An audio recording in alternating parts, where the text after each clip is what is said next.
அதனால மக்களுக்கு யூஸ்ஃபுல்லா இருக்கிற மாதிரி இந்த ஆக்கப்பூர்வமான கருத்துக்களோ ஆக்கப்பூர்வமான யோசனைகளோ இருந்தா சொல்லுங்க. அதை நாங்கள் டெஃபரெண்டா எடுத்துக்கிறோம். ஆனால் அதை விட்டுட்டு இந்த நக்கல் நையாண்டி சம்பந்தம் இல்லாத பேச்சு இதெல்லாம் பேசிட்டு அப்புறம் முதல்வர் பதில் சொல்லல, முதல்வருக்கு பதில் சொல்ல தெரியல அப்படின்னா அப்புறம் என்ன சோஃபா மாடல் ஆட்சியா? அது என்னன்னு புரியறதுக்கே எனக்கு ரொம்ப நாள் ஆச்சு. இந்த sofa set, table chair, teapoy, furniture பிசினஸ்லாம் வேற எங்கேயா வெளியில போய் பண்ண சொல்லுங்க. அப்படி அந்த பிசினஸ் தான் பண்ணணும்னா நிறைய பிசினஸ் பண்ற மாதிரி வெளியில போய் பண்ண சொல்லுங்க. இங்க சட்டசபைக்குள்ள வேணாம். அதனால ஆக்கப்பூர்வமான கருத்துக்கள் இருந்தா சொல்லுங்க. டெஃபினட்டா அது சரியா இருந்தா நாங்க ஏத்துக்கிறோம். எனக்கு ஒரு குட்டி கதை ஒன்று ஞாபகம் வருது, சொல்லாமா? ஒரு ஊர்ல ஒரு பெரியவர் வெயில் ரொம்ப ஜாஸ்தியா இருக்குன்னு சொல்லிட்டு கண்ணுக்கு மேல கை வச்சுக்கிட்டு இப்படி சுத்தி முத்தி தேடிக்கிட்டு இருந்தாராம். அப்ப கூட இருந்த ஒரு சின்ன பையன் என்ன தேடுறீங்க அப்படின்னு கேட்டானா. அதுக்கு அந்த பெரியவர் சொன்னாரா, அது ஒண்ணு இல்ல தம்பி, உங்க அப்பா இங்கதான் இருப்பாருன்னு சொன்னாங்க, அதான் தேடிக்கிட்டு இருக்கேன். எங்க உங்க அப்பாவையா காணோம்?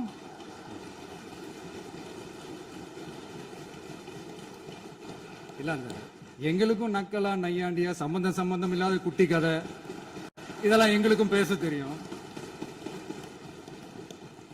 அந்த கதையில பெரியவர் அப்படி சொன்னாராம், தப்பா எடுத்துக்காதீங்க. அந்த கதையில பெரியவர் அப்படி கேட்டாராம். அதனால யாரும் இங்க டென்ஷன் ஆக வேணாம். அதனால இன்னொரு இந்த என்னுடைய உரையை முடிக்கிறதுக்கு முன்னாடி போயிட்டாங்க, பேசலாமா? உங்க கருத்துக்களை நீங்க முழுமையாக மன நிறைவோடு பேசலாம். டிவில சரி. அதான் 5 நிமிஷம் பேசுனதுக்கே கொளத்தூரி இந்த ஆட்டம் ஆயிடுச்சு. பேசுனா அப்புறம் என்ன பண்றது? கடைசியா நான் இந்த உரையை முடிக்கிறதுக்கு முன்னாடி ஒரு முக்கியமான ஒரு விஷயம் பத்தி சொல்லணும். ஆளுநர் உரை அன்னைக்கு இந்த தமிழ் தாய் வாழ்த்துக்கு அப்புறம் தேசிய கீதம் பாடினது தப்பு, தேசிய கீதம் 2 முறை பாடினது தப்பு,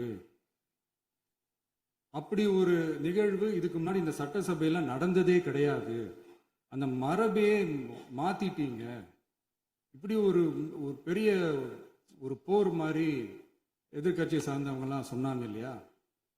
அந்த மாநில உரிமை போராளிகளை, அந்த மரபு காக்கிற உரிமை போராளிகளை ஒரே ஒரு கேள்விதான் கேட்கணும். 2021 ஆகஸ்ட் 2 ஞாபகம் இருக்கா? Centenary celebration of Tamil Nadu legislature. அந்த ஃபங்க்ஷன்ல நம்ம முன்னாள் முதலமைச்சர் கருணாநிதி அவர்களோட கலைஞர் அவர்களுடைய கலைஞர் அவர்களுடைய புகைப்படத்தை மாண்புமிகு குடியரசுத் தலைவர் திறந்து வைக்கிற ஒரு ஃபங்க்ஷன். அந்த ஃபங்க்ஷன்ல national anthem followed by Tamil Thai Vazhthu அப்படின்னு அறிவிச்சது ஞாபகம் இருக்கா? அதாவது தேசிய கீதத்துக்கு அப்புறமா 2வது முறையா, நோட் திஸ் பாயிண்ட் மாண்புமிகு பேரவைத் தலைவர் அவர்களே, பிளீஸ் நோட் திஸ் பாயிண்ட். தேசிய கீதத்துக்கு அப்புறம் 2வது முறையாக தமிழ் தாய் வாழ்த்து பாடப்படும் அப்படின்னு சொன்னது ஞாபகம் இருக்கா? அதுவும் முத்தமிழ் அறிஞர் அப்படின்னு சொல்ற நம்ம கலைஞர் அவர்களுடைய அந்த புகைப்படம் வெளியிட்டு விழாவில் அவர் இருந்த இதே சபையில தமிழ 2வது இடத்துக்கு தள்ளினது யாருன்னு ஞாபகம் இருக்கா?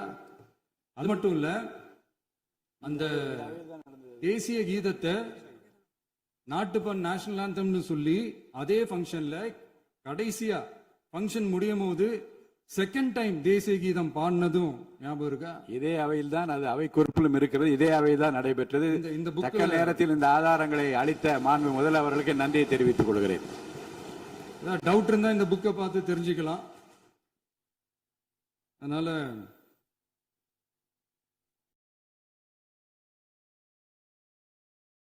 கேட்டா என்ன சொல்லுவாங்கன்னா, அது ஜனாதிபதி கலந்துகிட்ட ஃபங்க்ஷன், அதெல்லாம் அப்படிதான், அதெல்லாம் கண்டுக்க கூடாது அப்படின்னு சொல்லுவாங்க. இதே மாதிரிதான் பேசுறது ஒண்ணு, செய்யறது ஒண்ணு, பேசுறது ஒண்ணு, இதெல்லாம் மக்கள் பார்த்துக்கிட்டு இருக்காங்க. எலெக்ஷனுக்கு முன்னாடி தான் அப்படி செஞ்சுக்கிட்டு இருந்தாங்க. இப்போ எலெக்ஷனுக்கு அப்புறம் அதே தான் செய்கிறாங்க. இந்த விஜயையும் சாமானியர்களின் உண்மையான சமூக நீதி அரசையும் அவமானப்படுத்துறதுக்கு தான் அவங்களோட அந்த பொலிட்டிக்கல் சீனியாரிட்டி அது பயன்படுத்துது போல. சரி, செய்யட்டும் செய்யட்டும், நல்லா செய்யட்டும். இப்போ ஆனாலும் நம்மளுடைய மாநில உரிமை, மொழி உரிமை, உத்தமபுத்திரர் போல வேஷம் போடுற எதிர்கட்சிக்கு ஒன்றை மட்டும் ஆணித்தரமாக சொல்றோம். உங்களை மாதிரி தமிழ்னு சொல்லிக்கிட்டு, மொழி, பண்பாடு, கலாச்சாரம்னு சொல்லிக்கிட்டு ரெட்டை வேஷம் போடுறவங்க நாங்க கிடையாது.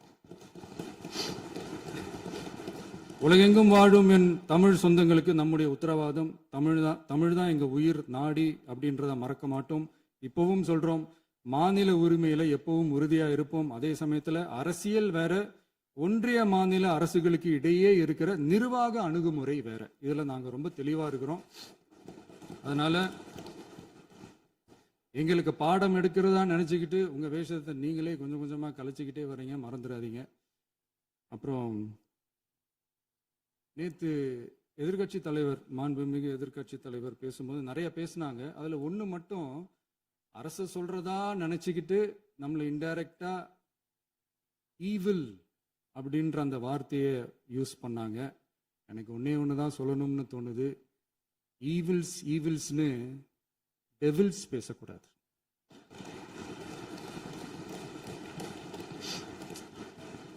அவங்க இருந்திருந்தா ஒரு ஆக்ஷன் பண்ணணும்னு எனக்கு தோணுச்சு. எல்லாரும் போயிட்டாங்க. பர்மிஷன் பண்ணலாமா? இப்பவும் பண்ணலாம், ஒன்றும் தப்பு இல்லை.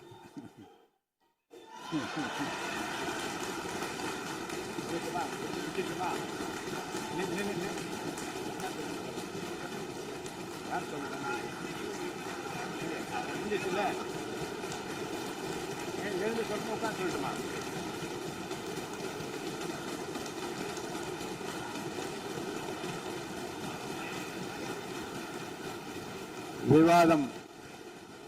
விவாதம் முடிவுற்றது. மாண்புமிகு உறுப்பினர்கள் முன்மொழிந்த திருத்தங்கள் வலியுறுத்தப்படுகின்றனவா என்று அறிய விரும்புகிறேன். மாண்புமிகு உறுப்பினர்கள் முன்மொழிந்த திருத்தங்கள் அனைத்தும் பேரவையின் அனுமதியில் திரும்ப பெறப்படுகின்றன. 2026 ஆண்டு ஜூன் திங்கள் 18ஆம் நாளன்று சட்டமன்ற பேரவைக்கு மாண்புமிகு ஆளுநர் அவர்கள் ஓந்தளித்த பெருரைக்கு தமிழ்நாடு சட்டமன்ற பேரவை உறுப்பினர்கள் பெரிதும் நன்றி உடையவர்களாவர் என்று மாண்புமிகு பேரவை துணைத் தலைவர் திரு மு ரவிசங்கர் அவர்களால் 19/6/2026 நாளன்று முன்மொழியப்பட்ட தீர்மானம் பேரவையின் முடிவுக்கு விடப்படுகிறது. ஏற்போர் ஆம் என்க, மறுப்போர் இல்லை என்க. ஏற்போரே அதிகம் என்று கருதுகிறேன். ஏற்போரே அதிகம். தீர்மானம் நிறைவேறியது. அரசினர் தீர்மானம்.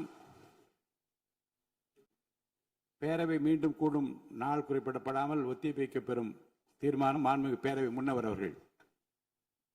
மாண்புமிகு பேரவைத் தலைவர் அவர்களே,